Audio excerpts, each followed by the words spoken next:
Hello and welcome to Public Service Innovation Week. This is the fourth day of Innovation Week, and this is the session on public service applications of blockchain. I'm delighted to introduce you to Laura Mahoney. Laura is Head of Public Service Reform in the Department of Public Expenditure and Reform, and she's also my very excellent and supportive boss. Laura. Oh, she says all the right things. Thank you, Breda, and thanks very much. It's a great privilege to be here today. As Breda says, it's my job to head up our public service innovation team, which is part of our general programme of public service reform. If you haven't had a chance, then please do look at our website, ops2020.gov.ie, and you'll see all the work we do across all the pillars and all the networks, and you can join in and learn a lot more about what we do. The background to today is there are two specific actions. One, we have developing a culture of innovation, which is obviously core to this week, but also accelerating digital delivery of services. And back in January of 2019, we worked with colleagues in the Department of Finance. So hello there to Mai and Morgan, if you're tuned in. And we organised a world first public service blockchain hackathon. And that's really where it all started. We're very interested in emerging tech, in its ability to help us solve problems, enhance delivery of services and the experience for customers. And where we can see its benefit to delivery of public services, it's our job to explore these opportunities. I encourage everybody throughout the session, this hour this morning, to ask any questions on the chat function, and we'll get to them later. We're very pleased to be joined by four fantastic speakers. We have Cillian Leonowicz from EY. He's the blockchain and digital customer lead. Dr. Kosala Yapa, who is our blockchain public service fellow here at the Department of Public Expenditure and Reform, and also works out of NUI Galway. Dr. Nicola Stokes, who's a technologist in the IDA. And David Baines, who's joining us super early in the morning. Thank you, David, from the Government of Canada. So our first speaker is Cillian. Cillian, as I said, is a blockchain and digital customer lead in EY. He's the director there of their technology consulting practice.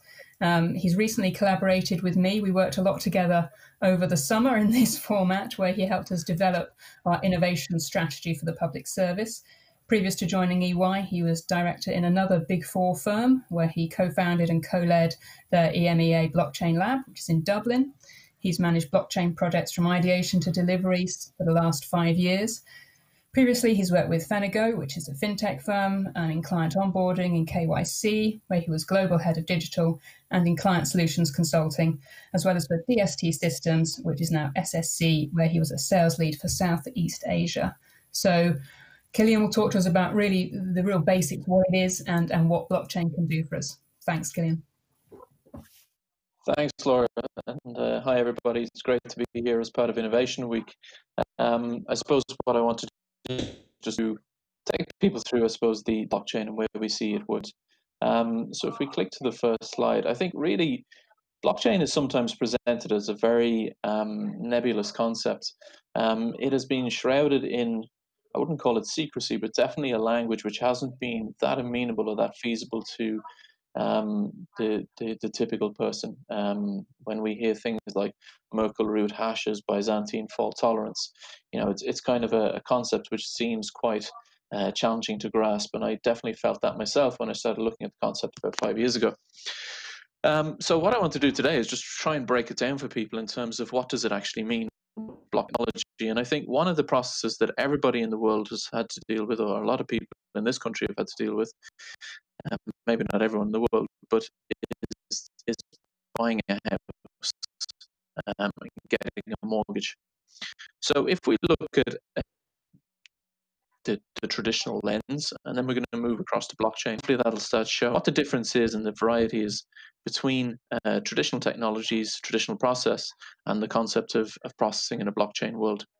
So here in front of us, we have a slide which is just the traditional value chain of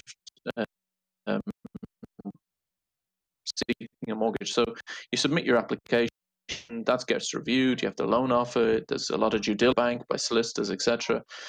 There's a transfer of title process. The bank will have multiple line of business systems. It'll have rule workflows, communications. You'll have to go to the branch. You'll have to deal with documents. You'll have all these different pieces that you have to create. Beneath that, then they will rely on more functionality in terms of credit ratings, ID and V, in terms of your verification, your proof of funds, your proof of so that you're not a money launderer. So all have to be looked at, for example.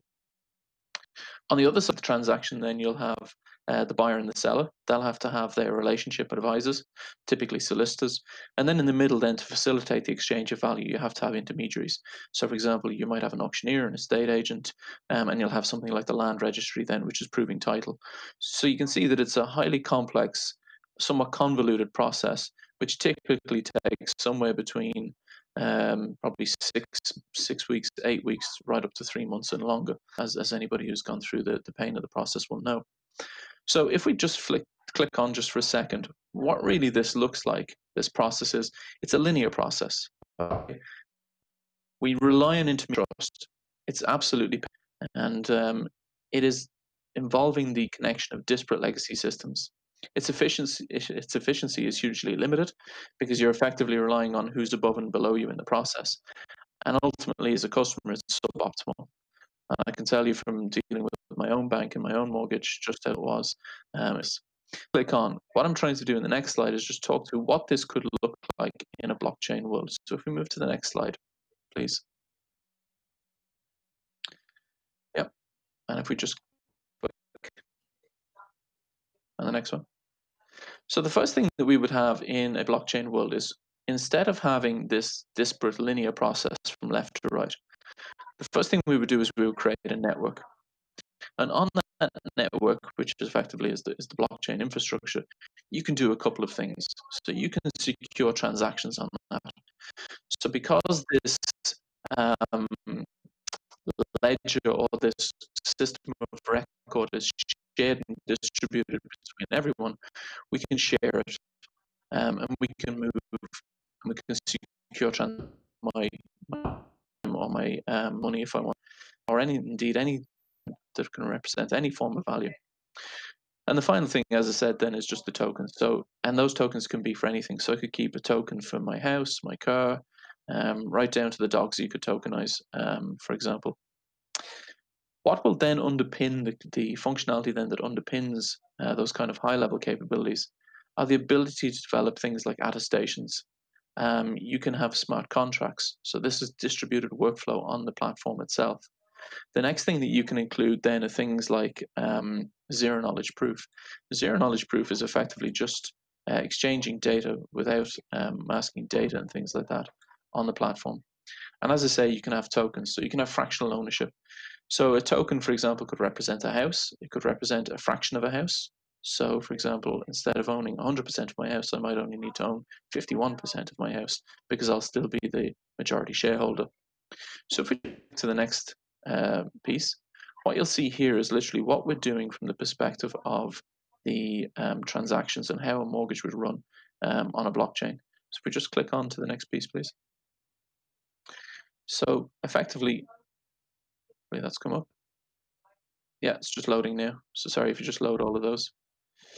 So the first piece there is that you will have a customer broadcasting a house purchase and financing request to the network. So I will go onto this and I'll say that I want to buy whatever house it is on Main Street in Timbuktu. And from that then I will want to broadcast the financing requirement. So I need $100,000 or euros, whatever it is, to buy that house. The next thing that will happen then is the customer shares the credentials to the participant. So I'll share my ID and my credit rating. So I will make a broadcast to the network to say, Cillian is Cillian. I'm not making this up. I'm legitimate. I want to buy this house, and I'm happy to share my credit rating so that you can offer me financing. So on the other side, then the seller, whoever owns that house, they will prove their title, and we'll see that they have the correct token. So yes, the conditions for this contract are true. Cillian has his ID. He has his credit rating. On the other side, the seller is a seller. He's a verified, or she is a verified seller, and they have proven title to the house. From the next one, then we could have financing options. So for example, because this is fractional ownership, we could have two models. So we could say, okay, well, I want to take a mortgage for 55% of the house and I want to own the house outright. But actually the remaining 45%, I don't really need to own as long as I have secure title. So what I'm going to do is I'm going to make a contract with the people on this platform that instead of paying any debt back to them or any payments back to them, I'm going to take their 45%, but I will agree to sell this house after 10 years.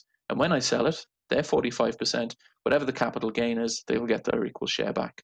So if it was a $100,000 house and we had 45% for being financed in that way, 5 individuals at €1,000.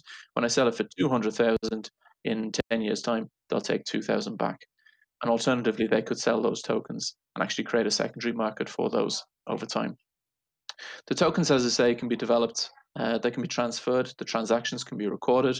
My monthly repayments could be made to the bank, while in the parallel, if the owners of the other owners of title wanted to receive a rent for the other 45%, you could have that built in. Repayments would be complete, the customer sells, and the fractional ownership, they'll receive their capital gain. So what it does is it creates effectively a complete different view of the world of mortgages. It creates new business opportunities, but also the blockchain is facilitating transaction. What you will have seen in that as I walk through it was no mention, although there could be a participant who's proved title, and we would have done that through attestations.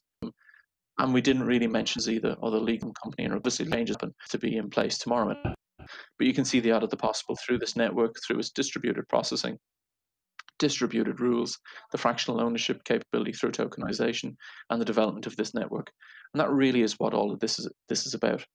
So if we just click on for a second, what you'll see is really what's happened in this process.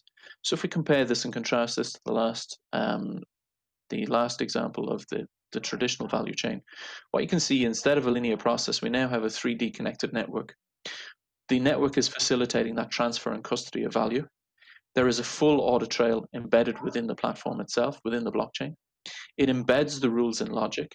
New business models are available, so for example, fractional ownership, and this is really customer orientated in terms of its development and its platform. And really what we're doing is we're creating a network whereby we facilitate decentralized customer outcomes as opposed to the linear ones we would have talked about previously. So if we just move to the next slide, so the question then is, well, what was blockchain doing in that? And really it's doing is a couple of things. So the first is it's providing the underlying. So this is the distributed ledger where the participants in the network all keep a copy of the transactions. The transactions are secured using encryption to prevent tampering. Not every person can see the transactions in terms of the core details of it, but they will be able to see records that something has happened or something has taken place. To facilitate that taking place, we have what's called consensus. And consensus is the mechanism by which the platform transactions are updated and logged. So no one server is responsible for the overall approved distributed. And by doing it, we won't go into it today. Effectively, you would have some sort of a mechanism which is running where the network says, yes, we agree that these transactions are valid, depending on how the network is set up. And finally, we have the smart contracts, and they're allowing us to effectively to share those rules so that when I need to make payments or when we need to sell the house after whatever it is, that contract is executed. So effectively, we have proactive legal contracts as opposed to retrospective ones, which ultimately end in litigation. In terms of the blockchain itself, what would have happened in the previous example was we would have had an initial block. We started, if this was a brand new chain, we'd create the Genesis block, and for example, the ID might be verified. The second transaction or the second block on that might be that we're validating the seller's title. We're verifying that. So now, by the time we get down to block 3, we can see that it has been verified. The seller title has been verified. And now we're transferring tokens. So I receive a token that represents the house or the money, and then that goes to the seller and so on. And then finally, we get down to block 4, which is the repayments. So effectively, we've done the full left to right process using this network. So it's really just showing what's happening in the blocks, and then the tick signs that you can see in the blocks, that's effectively consensus. So we're happy that what we said was going to happen has happened. The network has agreed to this transaction or to this logging of data, and then we can see and look back on exactly what's happened in the chain of the data. So that's its level. Move then slide. What we can start thinking about as well, what does this mean for government, or what could it mean for government? So I think first off, one thing I would say is that probably the killer use case for blockchain is ultimately identity. Because if we can secure identity then on a blockchain, then there's so much possibility within the network.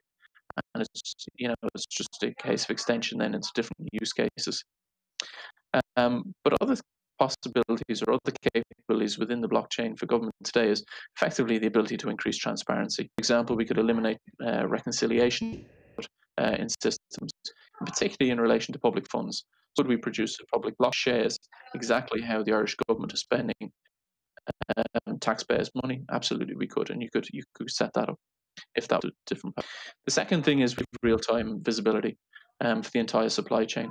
So if we have procurement networks set up, we could have all these different capabilities so that we do things in a manner which allows us to have decentralized organization, but centralization of functions or orders. So for example, if making orders for at the moment, if we think of hand sanitizer, which is going to be so critical both now and into the future as we ultimately return to work after lockdowns, etc., you could start, procuring that that network for, and then reach out into the ether of the broader supply chain to see where the availability is, who can supply it, and how, and we could agree on prices, etc. We can enforce supplier and partner agreements on it. You can improve your data quality and your auditability for partners, for inventory management. And finally, you could also look at how you develop and grow revenue opportunities. So a lot of situations today, certain tax pools, for example, might not be fully collected. Why? Because we just don't have the visibility of what's happening in the network. But through fractional ownership, through other capabilities, you could start having those transactions, building in the revenue smart contracts, so that literally someone like the revenue would get paid immediately upon the execution of a transaction. So there's a huge amount of possibility within the system that could be enhanced. As I said, my personal use case favorite at the moment is probably around identity. And if we just think about identity, you could create a whole suite and network of services for citizens around that identity and connected to them. So I think that's another focus point. The final slide then is just to talk about some of the work we do. Yeah. Sorry, Laura. Yeah, no problem.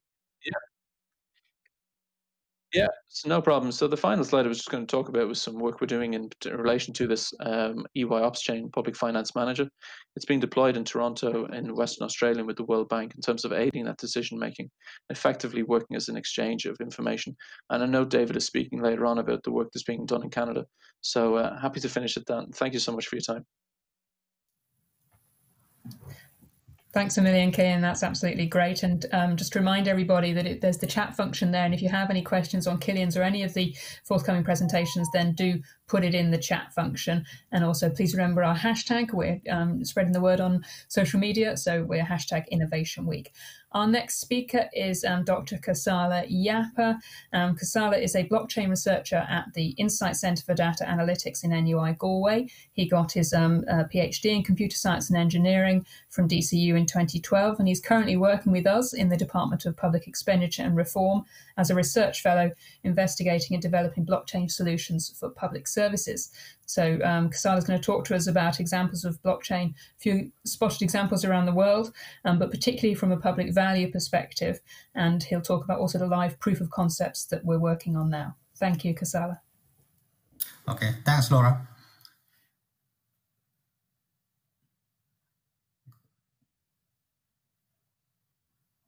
Yeah, can I see my first slide, please? Yeah.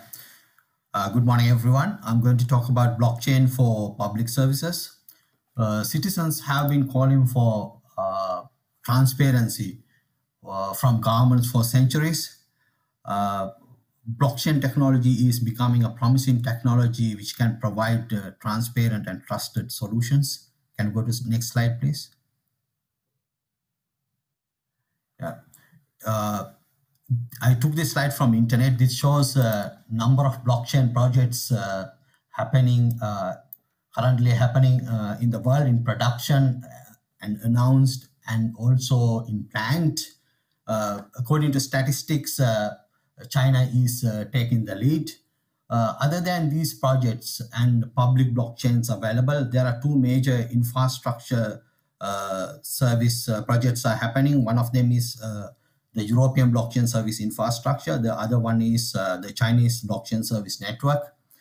These projects enable organizations to deploy their blockchain applications, like we deploy our mobile apps on App Store. And also researchers are working on developing the next generation of the internet based on public blockchains. Next slide, please. Now, what is actually blockchain? So blockchain is, unlike a typical database, is a distributed database connected with a consensus mechanism that holds records of digital data in a way that makes them tamper resistant. I like to emphasize two key important points. One is blockchain is a distributed database that enables reliable access to information, so that helps to make fast decisions. And also blockchain is connected with a consensus mechanism, so that enables to remove the centralized governance, central authority, and also supports to maintain immutable records. Next slide, please. Yeah, if you talk about the abstract view of the blockchain data flow, user creates a transaction, then user verifies and signs the transaction, broadcasts the transaction to the blockchain network. Then the nodes in the blockchain network verifies the transaction, and also miners in the network, they create blocks from these transactions and try to find proof of work. When they find valid blocks, then they broadcast valid blocks to the blockchain network. Then the nodes in the blockchain network verifies transactions and the validity of the blocks, and then they update their ledgers, distributed ledgers. Then the transaction is completed. Next slide, please. So if you want to develop a blockchain application, that's not too complicated. If you use Ethereum, and you can use this technology stack, so you can develop your business logic as a smart contract, and you can deploy the smart contract on the blockchain, and then you can talk to the smart contract using a blockchain client. In this case, if you use Ethereum, you can, I'm using MetaMask as the blockchain client, and then you can use any front-end technology to talk to the blockchain client. So next slide, please. If you consider public services, we have public service departments. They are providing department-centric services. However, people prefer people-centric services. In current system, people still need to maintain various types of documents from various departments. For example, opening a bank account, we have to provide identity verification, address verification, employment verification, etc. But we can use blockchain to establish these departments as in a trusted network, so that they can do necessary verifications whenever they are necessary. So the blockchain technology is supposed to develop more people-centric applications. Next slide, please. So I developed a prototype to check authenticity of court judgments. This is court services in Ireland. In here, you can see in this application, you can check authenticity, add records, and view records. Next slide, please. Next, please. Yes. Now here, when you click submit, so you can, the title, date delivered, citation, and the document hash of the URL of the document which is connected from the URL is written to the blockchain. And next, please. Yes, if when you click view records, you can view all the records which are already recorded on the blockchain. Next, please. Yeah. If you want to check authenticity of a particular document, because all these documents has a unique document hash, so you can provide the document hash and the current URL to the document. When you click submit, then the smart contract will read the document hash which is already recorded on the blockchain, and And also from the given URL, it will create a document hash and compare these two document hashes to check the authenticity of a document. Next slide, please. Yeah. Can you play this video, please? Yeah, this video shows our prototype. In court services, you can see all the court judgments. I took high court judgments. They are currently in PDF files. So I'm going to record them on a blockchain. So I'm going to record each document has a unique citation. I give the title, date delivered. And when you click submit, a smart contract records these into the blockchain. In blockchain details, you can see the contract address, block creation time, etc. I'm going to add another record.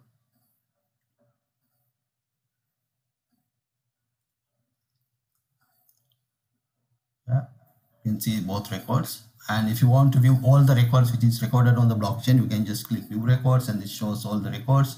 And you can also see block details. Block number, document hash, block creation time, and the contract address. And if you need to check authenticity of a particular document, you can give the citation of the document and the URL of the document.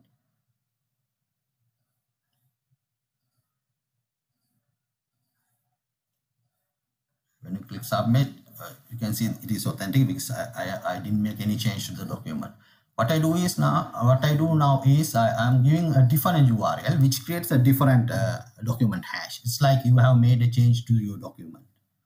So when you click submit, it says it's not authentic. Next slide, please. Next slide, please. Oh, next slide, please. Yeah. This is just a simple example. I still need to talk with domain experts in legal services and regulations departments to expand this use case for more complex scenarios. Next slide, please. Yes.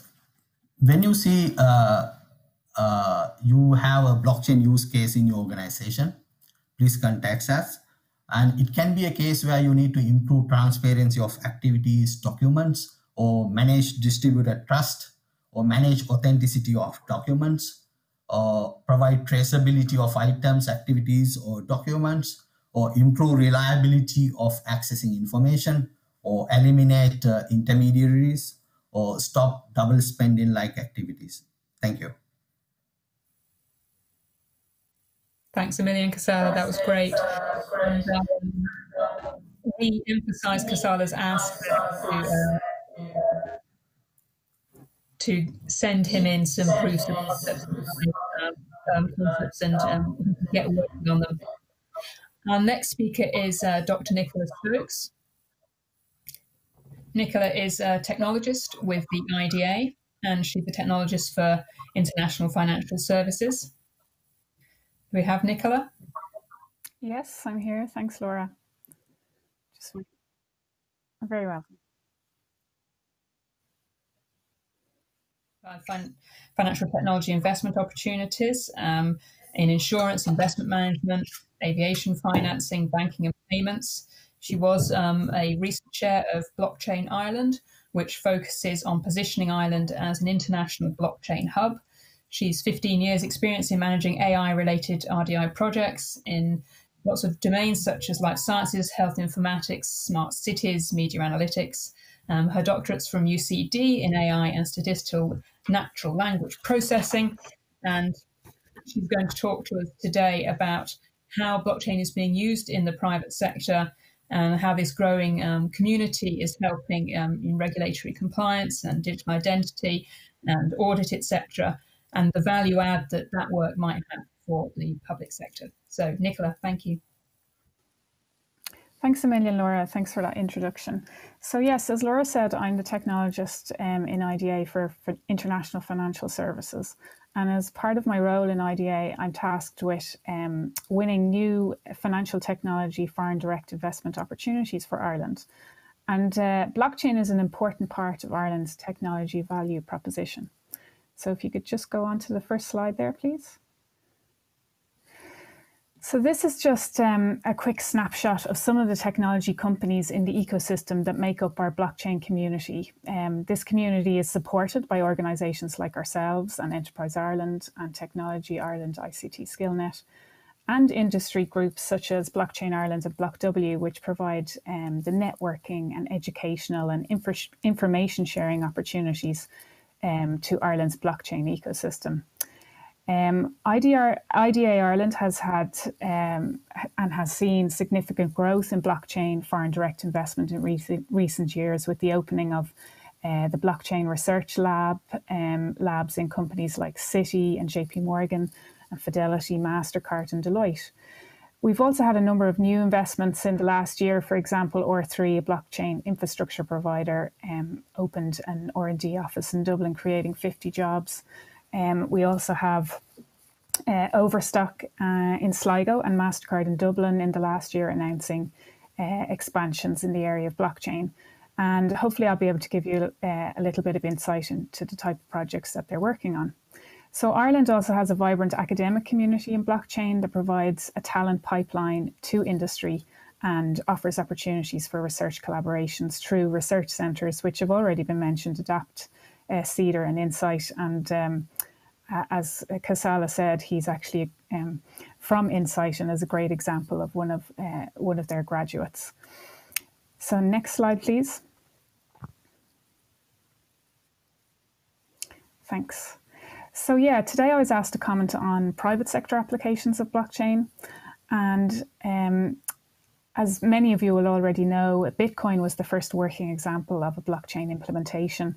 And it showed basically that a computer network could support the decentralization of elements of the financial sector. Since then, the most successful blockchain solutions, no surprise, have been initiated by the financial services sector, which really is the largest investor in blockchain platforms. It's been estimated that the industry will have spent about 18 billion by the end of 2025 on blockchain. And really this spending is unmatched in any other industry vertical. So we have Irish-based companies that have built out blockchain solutions in areas like cross-border payments, that's Citibank, remittances, Circle, trade finance, TradeIX, and our investment banks have also been experimenting with blockchain to speed up clearances and settlements. There's also been a number of consortium-based credential exchange and digital identity projects, such as Project Emerald, which was started earlier this year and led by Irish Life, and Project EDQ, which Cillian was instrumental in when he worked in Deloitte, which was a consortium of domestic banks and educational institutions. However, it's important to note that blockchain technology offers large potential for digital transformation of many other industries. Sorry, could you just go back to the last slide for a minute? Thanks a million. That's great, thank you. So outside of financial services, there's lots of potential for blockchain to offer digital transformation opportunities, as I said. One of those areas is supply chain management. So we have quite a few companies in the pharma and manufacturing industries in Ireland who are using blockchain in that space. In the area of energy, the International Energy Research Centre hosted in Tyndall Institute in Cork is working with companies on developing blockchain solutions that will provide a mechanism for the trading of electricity from renewable energy sources. And this will allow consumers and communities to generate their own electricity, earn money from that electricity generation, and basically play their part in the decarbonisation of their homes and their communities. Now I'd like to give you a couple of examples of how blockchain is adding value in companies in Ireland. If you could just move on to the next slide. Thank you. Great. So as you'll be aware, MasterCard is a leader in the area of global payments, and they have an innovation lab in Dublin where they've built up significant experience and expertise in blockchain over the years. As well as looking at blockchain as a way of improving efficiencies within their core businesses, they have also investigated how blockchain might be of benefit to customers and clients. And one of those interesting projects has focused on food provenance. So customers are increasingly interested in knowing the story behind the food that they consume. They want to know the source of the product and its journey to the table, essentially. Did you know, for example, that 20% of seafood is actually fraudulent, and that giant perch is often sold as sea bass? And there are many other industries which are plagued by counterfeit goods, including the luxury goods industry and the healthcare industry. Transparency and traceability of goods through the supply chain can be achieved using blockchain technology, which provides the immutable digital ledger, basically, for capturing the digital footprints of these goods as they move. The blockchain in this case is effectively a database for capturing the information from the various data sources that track the journey of the product. So these data sources are sensors or maybe mobile devices. So imagine that you go into a supermarket, you want to buy some prawns, you have an app on your phone, and when you scan the barcode or the QR code, you'll be able to see the journey of those prawns as they traveled through this supply chain to your table. MasterCard are already working with partners such as supermarkets to pilot this technology, and as I said, it provides a better line of sight into the ethical sourcing and environmental compliance of food. Another of IDA's clients, Overstock, is looking at an application in the real estate sector. So Cillian has already mentioned the transformative effect that this might have in terms of offering new models of property verification and payment. It could also drive new business models which focus on commercial real estate tokenization. So property is one of the oldest investment classes, but it does suffer from the high cost of entry and has low liquidity problems. So a lack of affordability to buy a house shouldn't lock people out of the market, essentially. So as Cillian was said, these crowd ownership or fractional sales will open up a new global market to people and provide new opportunities for particularly marginalized people to build wealth. Overstock is actually an online retail shopping site and technology company, and they have a technology campus in Sligo where they're looking at a really interesting application of blockchain, which is aimed at addressing poverty in developing countries by enabling people to use blockchain to create a paperless land registry. In Rwanda, they've already rolled out a secure blockchain-based way of establishing land ownership that will allow the owners to treat their land as an asset. They can raise credit against it, or they'll be able to borrow further money to invest in their land. So the blockchain technology in this case will allow people to improve their economic well-being by securing their property rights and enabling them to enter the formal economy. Next slide, please. So just before I finish up, I just wanted to leave you with some thoughts on what the future of blockchain will look like. I think first it's important to highlight that blockchain as a technology is really only in its infancy. There are many technical challenges that will need to be faced by blockchain as it's been rolled out in a larger way across organizations. Energy efficiency is one of those issues. Scalability of transactions on the block, interoperability with other systems is another issue. And these are all interesting avenues for research in this area. Outside of the technical challenges, of course, there's much work that has to be done on the legal and regulatory side. And if we take, for example, digital currencies like Libra, you know, public authorities and central banks are still grappling with these sort of new assets, where they're trying to strike a balance between innovative potential and important concerns like consumer protection and the smooth functioning of market infrastructure and financial stability. The second point I wanted to make is that blockchain is a social technology, meaning that the use cases that will be most impactful will be the ones that involve collaboration between many different actors across the public and private sector. One of the problems that blockchain has faced to date is that it's really been oversold as a panacea for all ills. However, many simpler solutions exist for use cases in blockchain that do not take advantage of its full feature set. As Cillian already said, the digital identity credential exchange is a great example of the next killer application outside of digital currencies for blockchain. So just my final point then is blockchain is a technology that really works well with other emerging technologies, and that's where we're going to find the most compelling use cases in the near future. And an example of that I already gave when I presented the MasterCard case study in food provenance, which is basically using IoT, sensor technology and blockchain. Another exciting avenue will be AI empowerment of smart contracts, which will, provide another opportunity for blockchain to have a disruptive effect on industries, which I'm particularly excited about. So I'm going to leave it there, and thank you for your attention, and I'll hand back now to Laura. That's great. Thanks a million, Nicola. That's very interesting indeed, and fantastic to see how much is happening in the sector, and hopefully we can begin to have that journey where the public and private sector hold hands and do some development together.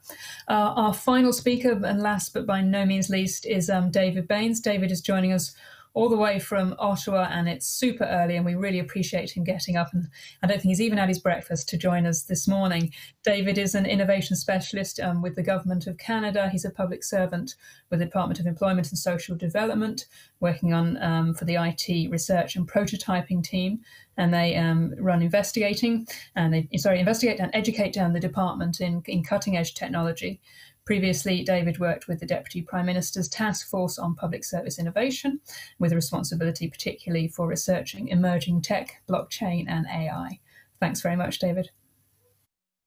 Thank you, Laura, and thank you to the Irish Public Service for having me here today. My name, as mentioned, Dave Baines. I'm a public servant with the Government of Canada, currently working for Employment and Social Development, doing research and prototyping.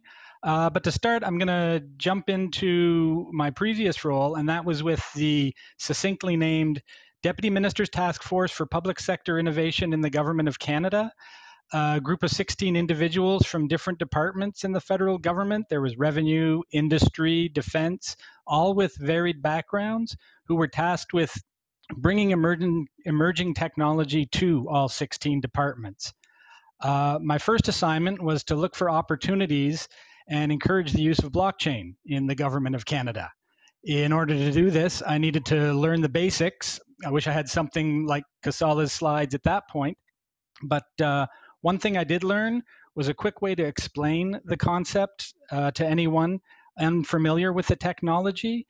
It's a cryptographically secured distributed ledger system. Ledger system just means that it tracks transactions. Distributed means that rather than one centrally stored copy, everybody has their own version. And cryptographically secure just means it's as safe as we can make it from outside threats.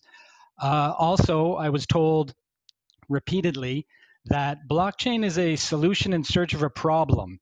And while that's not entirely accurate, I can think of 3 areas where blockchain can be an enabling technology, though not all 3 are of equal value to the government. First, currency. The national banks, your national banks may be interested, but Cillian coin might be a tough sell to government departments. Second, and an area where it can be of enabling technology, is smart contracts, which were touched on. Blockchain can absolutely have value here in certain instances. I call this the hostage scenario. You've got your good guys who just wants to get the hostages back. You've got the bad guys who just want $1 million in a helicopter. The problem with this transaction is that neither side trusts the other. They think they'll pull away at the last minute, and that's why the negotiation doesn't happen. It can in a computer world with blockchain where it's a simultaneous transaction, but that level of trust in execution of a transaction generally isn't a big issue in government. Finally, the best one, digital identity. And I'm going to get into that in a bit. So armed with that knowledge of what blockchain is and where it may have value, I went out to the various departments. And what I found is, I'm guessing the same thing I'd find in Ireland's public service. Blockchain was already everywhere. Side of the desk projects by really eager individuals and small teams. I came across one group that was sharing all of their education credentials through blockchain. Another was tracking grants and contributions in blockchain.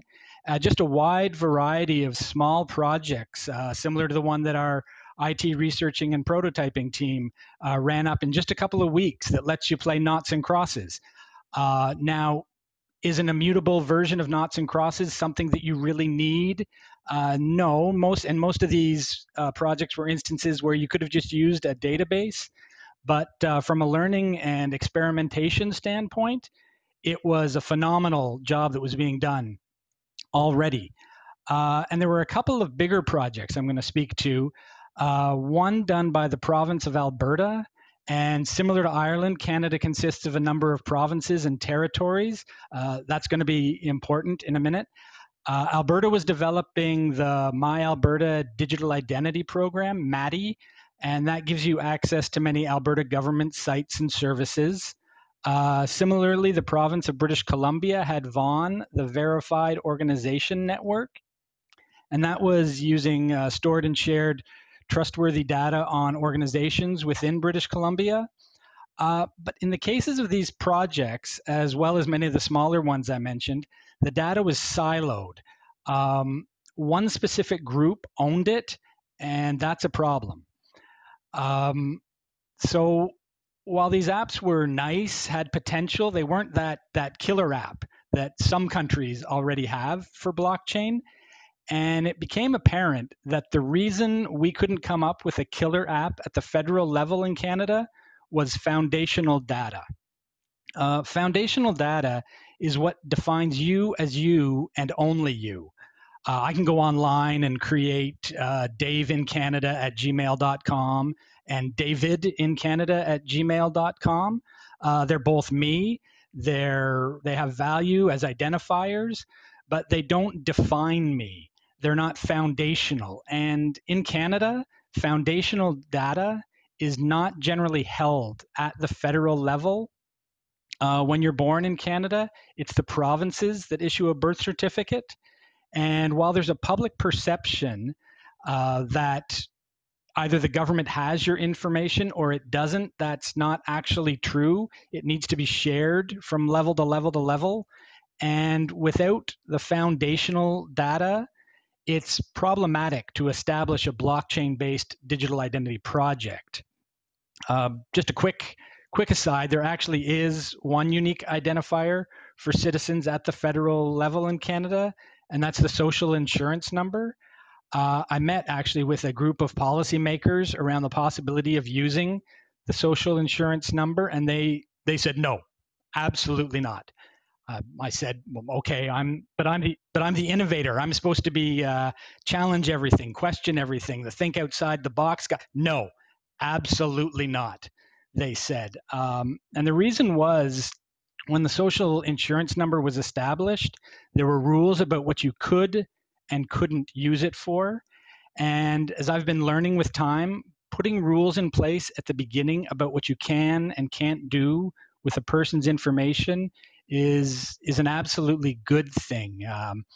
Sometimes roadblocks are just obstacles you need to push your way through to succeed, to find a new path. Other times roadblocks exist to keep you from driving off a cliff. And this was one of those times. But I do have a positive story of the Canadian Public Service, and that's one of perseverance. The VAUGN and MADI projects I referred to earlier, well, someone realized we need to find a way to leverage them. And today we have the Pan-Canadian Trust Framework, which, while it doesn't use blockchain itself, it looks at projects like MADI and VAUGN, and through a set of its own checks and balances, can tell other province that if MADI or VAUGN say that someone is who they say they are, the federal government agrees. I don't want to go too much over time here. The one thing that I hope you can take away is the importance of foundational data. If you start by focusing on those projects that use your foundational data, you're headed in the right direction. I want to thank you for allowing me the time to share my experiences with the blockchain in the public service here in Canada, and look forward to taking your questions. That's great. Thanks so much, David. you sparked there sort of some scary memories for people in the Irish public service around the public services card and what you can and can't do with people's data. That was certainly a policy issue that we've come across. I should remind everyone that you can ask questions to any of our 4 speakers in the chat function. And we do have about 8 or 9 minutes left, so please have them coming in. Breda, do you have any questions in for the panel?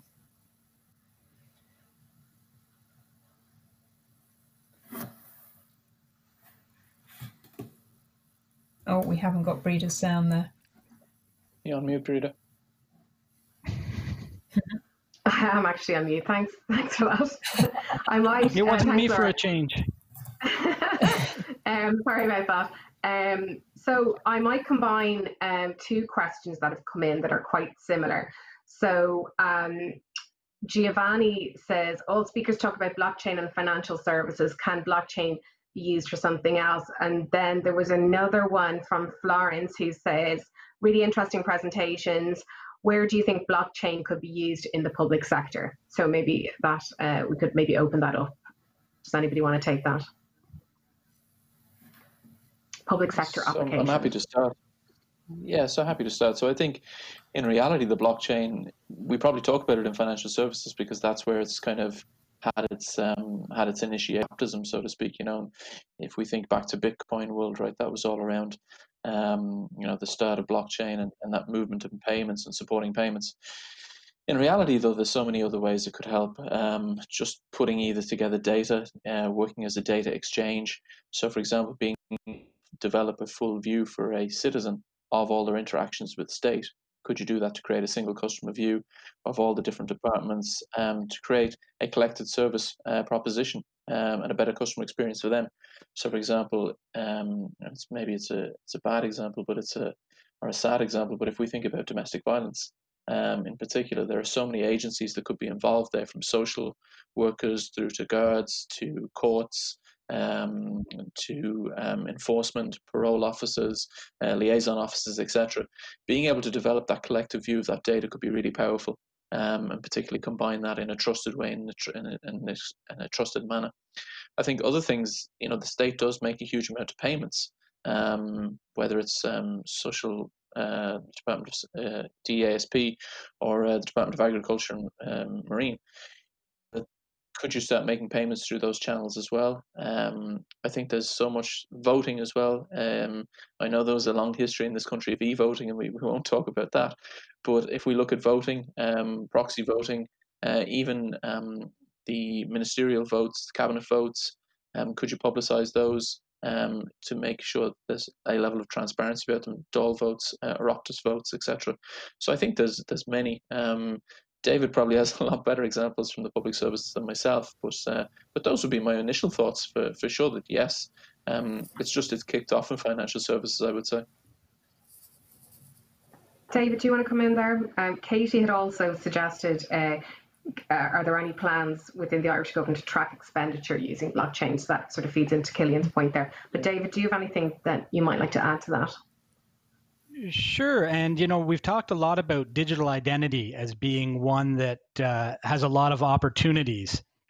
And we've gone into that a bit, but I'll go back to the smart contracts. And there certainly are some instances where smart contracts, which is a blockchain enabled technology, blockchain can enable that. Anytime that you have 2 people that, I won't say don't trust each other, but maybe don't know each other, and need to make a transaction. So it could be with 2 different government departments at different levels, not just at the federal level.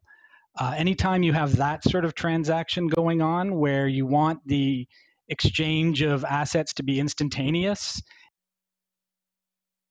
2 parties, 3 parties, 6 parties all at the same time making a transaction, I think that's somewhere where blockchain can have some positive impact.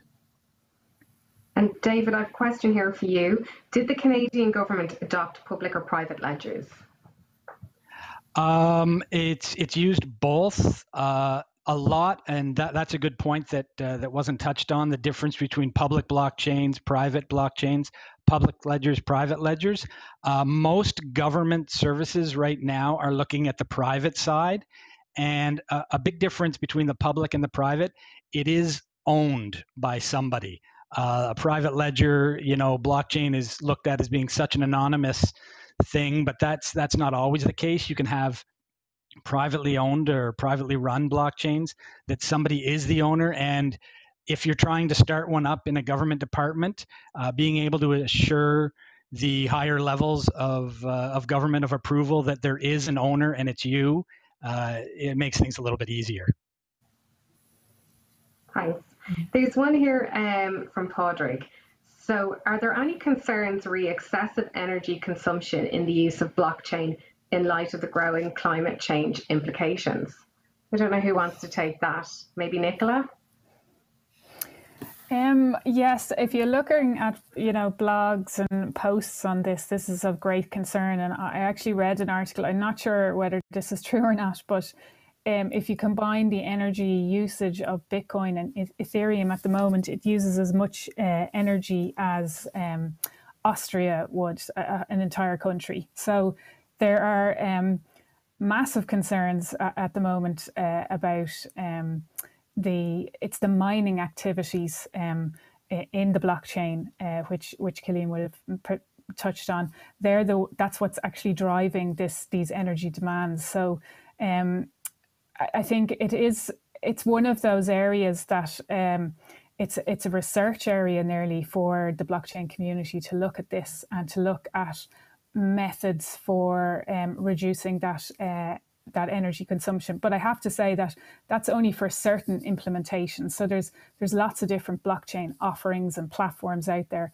and not all of them have that massive energy consumption that's mentioned. Other ones are much leaner, and people are focusing on that, and it's a very good point, actually. Thanks, Nicola. Yeah, I like that. Oh, sorry, go ahead, Kosala. Oh yeah, I like to add one more point. Like, yes, regarding this energy consumption, this is mainly for public blockchains, because the miners are hugely involved in this process. But when it comes to permission blockchains, private permission blockchains, it's as Nicola said, like it's minimal. Thanks, Kosala. And maybe, Kosala, you can answer this, or if anybody else wants to jump in. Has the group encountered any resistance from sectoral groups who rely on knowledge asymmetry to make money?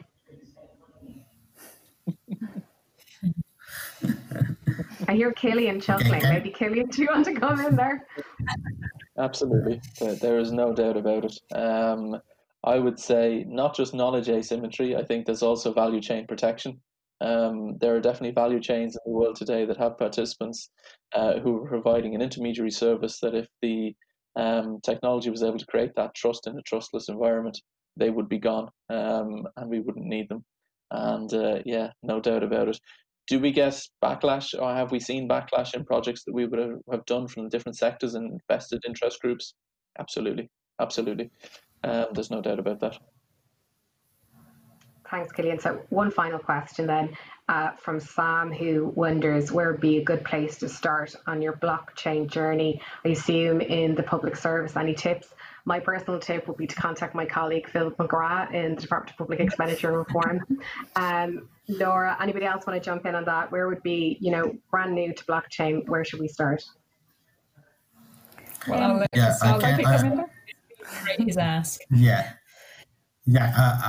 I'll jump in, and I think about the most simple use case and try to implement that, and that's the approach that we follow with the Department of Public Expenditure and Reforms. We are trying to identify the most simple use case, try to implement that, try to understand challenges, and then try to go beyond defining more complicated scenarios and use cases. Great, thanks.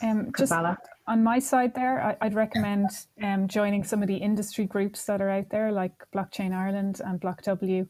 And there's a plethora of courses now that are available that will help people upskill in blockchain technology. So if you're more on the software side, there's a master's degree program run in DCU, which is instigated by SkillNet Ireland. But there's also other courses like Springboard course in TU Dublin on financial technologies, which will give you a good primer on blockchain and its application in that particular sector. So there's a huge amount of ways of learning about blockchain, and I would very much recommend joining one of these groups to find out about those educational opportunities.